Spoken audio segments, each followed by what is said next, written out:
વાવ થરાદમાં પૂર્વ ધારાસભ્ય શિવા ભુરિયાએ મોટું નિવેદન આપ્યું. તેમણે ઈવીએમથી થતી વોટ ચોરીની વાતને પાયા વિહોણી ગણાવી. વોટ આપણે જ આપીએ છીએ, ઈવીએમ ચોરી કરતો નથી. શિવા ભુરિયાએ ઈવીએમ મુદ્દે કોંગ્રેસના કાર્યકરોને ટકોર કરી કે મશીનમાં ખામી હોત તો મમતા બેનર્જી જીત્યા ન હોત. મતદાન પૂર્ણ થાય ત્યારે કમળનું બટન કાળું થઈ જાય છે. દિયોદરના ઝાડા ગામે કાર્યકરોને શિવા ભુરિયાએ ટકોર કરી.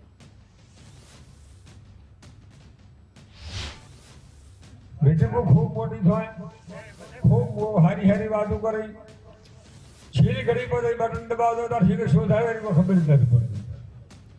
બટનમાં ખબર નથી, બટનમાં ખબર હોય બરાબર તો પશ્ચિમ બંગાળમાં મમતા બેનર્જીને નરેન્દ્ર મોદીએ પડ્યો થતો ના જીતી જાય, બટનમાં ખબર તો અહીંયા આપણે વોટ આલે મશીન કશું ચોરી કરતું જ નથી. તમે ચેલેન્જ હંગાશે એમ તમે આ વખતે ઘૂસ ભરાઈ અને 100% વોટ કોંગ્રેસ કરો તો એક વોટ ભાજપ તમે લખણ છે.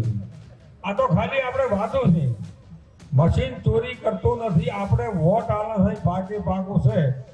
તમે હોદે મેં ઘણી વખત જોયો છે કે હોદે મતદાન થઈ રહ્યા ને તમે અંદર દો ને તો પેલા કમળનું બટન કાળો બસ હોય છે અને પંજાબ કોઈ જ નથી હોતું.